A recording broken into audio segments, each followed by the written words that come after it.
Tu te abeiraste na praia, não buscaste nem sábios nem ricos, somente queres que eu te siga.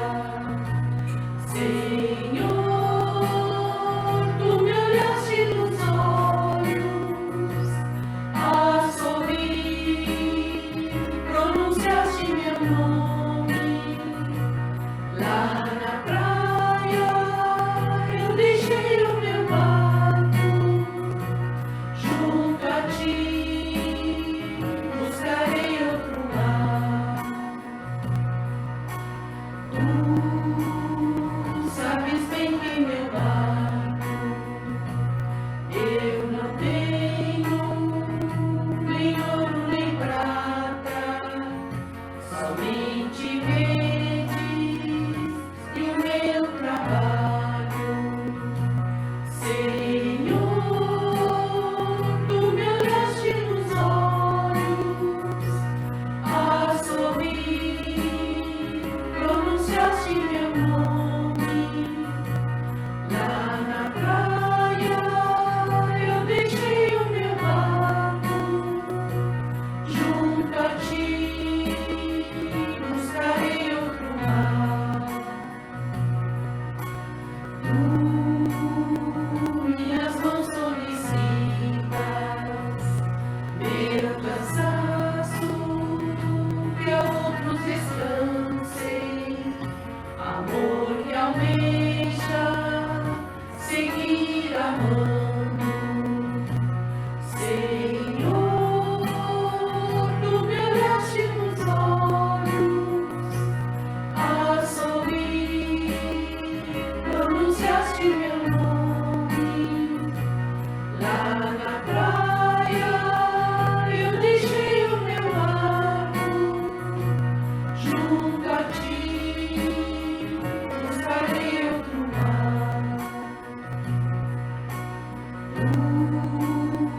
Pescador de outros lados, ânsia eterna de almas que esperam, com gozo amigo, assim me chamas. Senhor, tu me olhaste nos olhos, a sorrir, pronunciaste meu nome.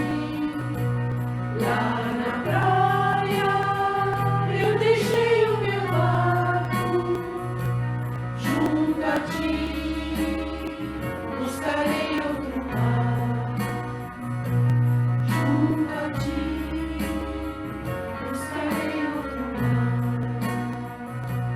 Junto a ti buscarei outro mar.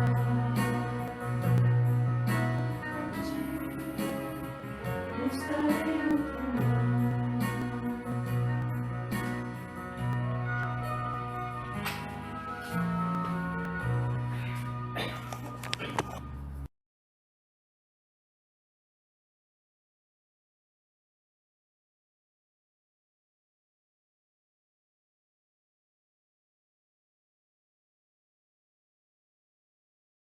Estamos aqui novamente na casa de Maurício para a leitura e comentário do Evangelho segundo o Espiritismo.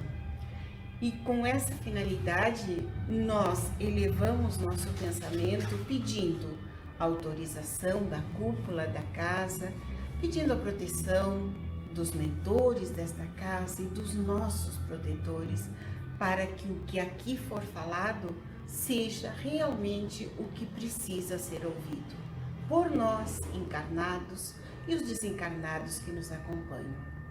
Então, para dar início, nós faremos uma prece dizendo: Pai nosso que estais no céu, santificado seja o vosso nome. Venha a nós o vosso reino. Seja feita a vossa vontade, assim na terra como no céu. O pão nosso de cada dia, dai-nos hoje. Perdoa as nossas ofensas, como nós perdoamos a quem nos tem ofendido. Não nos deixes cair em tentações, mas livra-nos de todo mal. Amém. Então, com esta prece, nós damos início ao nosso trabalho, passando a palavra à nossa irmã encarregada do Evangelho no dia de hoje. Boa tarde, queridos irmãos. Aqui estamos nós novamente estudando o Evangelho na nossa casa, na casa de Maurício, aqui de Santana do Livramento. E ao lermos o Evangelho, pedimos que sejamos todos nós iluminados pela bondade de Deus e tenhamos assim uma excelente leitura. Hoje nós vamos ler o capítulo 4 de Ninguém pode ver o reino de Deus se não nascer de novo, do livro O Evangelho segundo o Espiritismo. E diz assim: ressurreição, encarnação, laços de família, fortalecidos pela reencarnação e quebrados pela unicidade da existência, instruções dos espíritos, limite da encarnação, necessidades da encarnação e a encarnação é um castigo. Nós vamos ler o item 1, 2 e 3 do capítulo 4. E diz: Jesus, tendo vindo para os lados de Cesareia de Filipe, interrogou seus discípulos e lhes disse: que dizem os homens quanto ao Filho do Homem? Que dizem que eu sou? Eles lhe responderam: alguns dizem que sois João Batista, outros Elias, outros Jeremias, ou outros dos profetas. Então Jesus lhe disse: e vós outros, que dizeis que eu sou? Simão Pedro, tomando a palavra, lhe disse: vós sois o Cristo, o Filho de Deus vivo. Jesus lhe respondeu: sois bem-aventurado, Simão, filho de Jonas, porque não foi nem a carne, nem o sangue que vos revelaram isso. Meu Pai é que está nos céus, e sim meu Pai que está nos céus. São Mateus, capítulo 6, versículo 13 a 17, e São Marcos, capítulo 8, versículo 27 a 30. O segundo diz: entretanto, Herodes, o tetrarca, ouvindo falar de tudo o que Jesus fazia, seu espírito estava em suspenso, porque uns diziam que Jesus ressuscitaria dentre os mortos, e outros que Elias apareceu, e outros que uns dos antigos profetas ressuscitará. Então Herodes disse: eu fiz cortar a cabeça de João, mas quem é este de quem ouvi falar tão grandes coisas? E ele tinha vontade de vê-los. São Marcos, capítulo 6, versículo 14 e 15. E São Lucas, capítulo 9, versículos 7, 8 e 9. Aí no item 3 diz: seus discípulos o interrogaram dizendo: por que, pois, os escribas dizem que é preciso que Elias venha antes? Mas Jesus lhe respondeu: é verdade que Elias deve vir e estabelecer todas as coisas, mas eu vos declaro que Elias já veio e não o conheceram, mas o trataram como lhes aprouve. É assim que eles farão sofrer o Filho do Homem. Então, seus discípulos compreenderam de que era de João Batista que lhes havia falado. São Mateus, capítulo 17, versículo 7 ao 13, e São Marcos, capítulo 9, versículo 11, 12 e 13. Para que nós possamos entender este capítulo, que leva como título Ninguém pode ver o reino de Deus se não nascer de novo, eu vou analisar primeiramente o reino de Deus e nascer de novo. Porque vejam bem, quando Jesus chega a Cesareia de Felipe, ele ficou preocupado em querer saber o que os homens daquela época, daquela região, estavam falando dele. Aí, alguns diziam que era João Batista, outros diziam que era Elias, outros diziam que era Jeremias, mas apenas Simão Pedro foi que disse que ele era Jesus, o Filho do Homem. Quem era o homem? O homem, Deus. Jesus, seu Filho. Então, veja bem, naquela época na Judéia tinha uma pequena confusão entre o que era ressuscitar e o que era reencarnar. Aí sabiam, como eles mesmos diziam, de que estava João Batista, de que estava Elias, de que estava Jeremias, e todos eles já tinham passado. E Jesus falou que sim, eles já tinham passado. E um tinha sido encarnação do outro, mas em consequência, naquela época na Judéia, eles não entendiam o significado da reencarnação, e sim que ressuscitavam. Acreditavam de que as pessoas, como no caso de Lázaro, as pessoas morriam e voltavam com o mesmo corpo e com o mesmo espírito. E aí não entendiam como Elias, como João Batista, como toda essa gente que tinha passado e que tinha tido todo um sofrimento enorme, como eles poderiam ter sido anteriormente Jesus, e Jesus vinha agora todo cheio de conhecimento, trazendo uma nova teoria para o mundo inteiro, trazendo toda uma situação de amor para o mundo inteiro, e eles não entendiam como aquele homem que nasceu, que viram ele nascer, poderia ser a reencarnação de alguém. Mas Cristo nunca foi a reencarnação de ninguém. Ele sempre foi Jesus, o Filho do homem, criado à sua imagem e semelhança, capacidade, conhecimento e amor. Aí, vejam bem, Herodes, preocupado com essa situação, porque ele era um rei, ele era todo poderoso, ele era um imperador, como ia ter aquele homem que as pessoas o seguiam, que as pessoas aceitavam as suas orientações, e ele estava sendo incomodado porque ele tinha mandado matar e tinha mandado entregar uma bandeja à cabeça de João Batista. Como poderia acontecer isso? E quem era esse homem tão poderoso? E aí é quando Simão Pedro lhe diz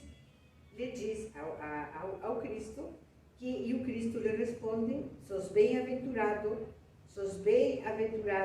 não foi nem a carne, nem o sangue que vos revelaram isso, mas meu Pai. O que significa isso aqui? Quem disse para João Batista que ele era o Cristo, que estava na terra, foi o próprio Deus. Então, não tinha sido nem corpos antigos, nem pensamentos atuais, do qual falavam de mente, de carne e de sangue, onde a carne estaria todo no pensamento e o sangue seria toda a parte corpórea das pessoas.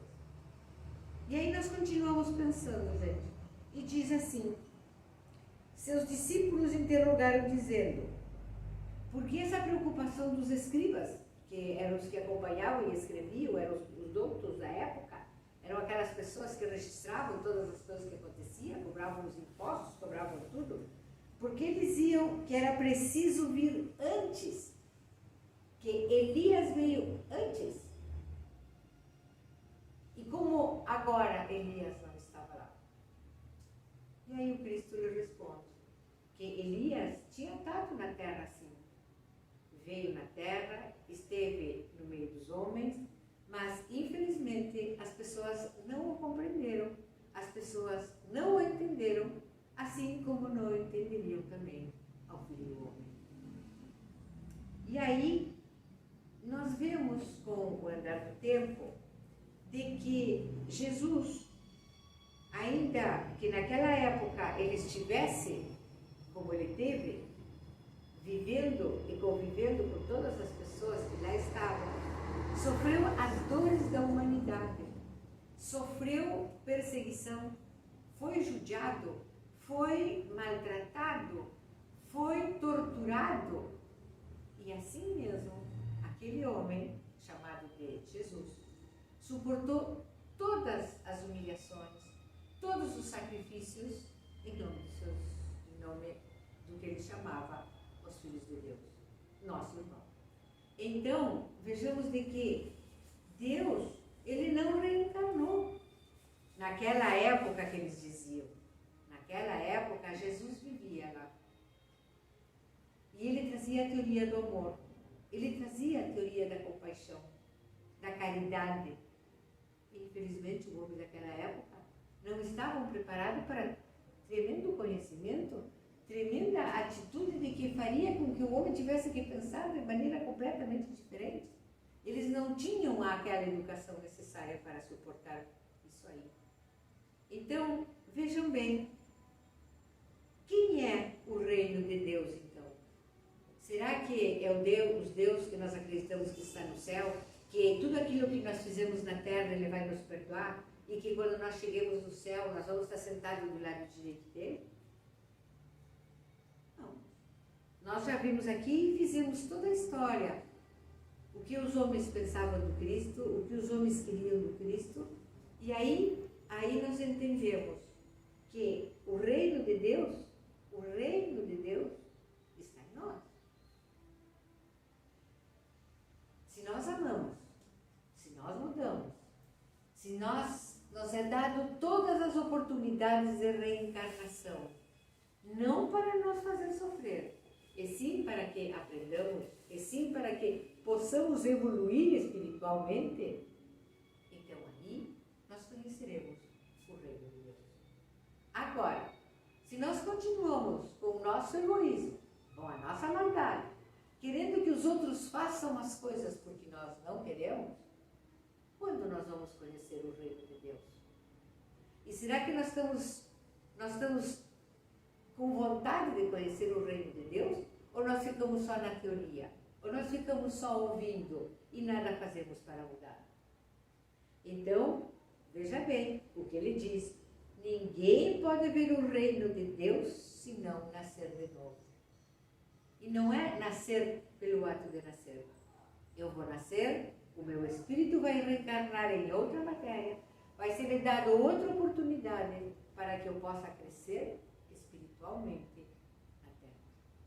Então vejam bem, porque o capítulo ninguém vem ao reino de Deus se não mudar.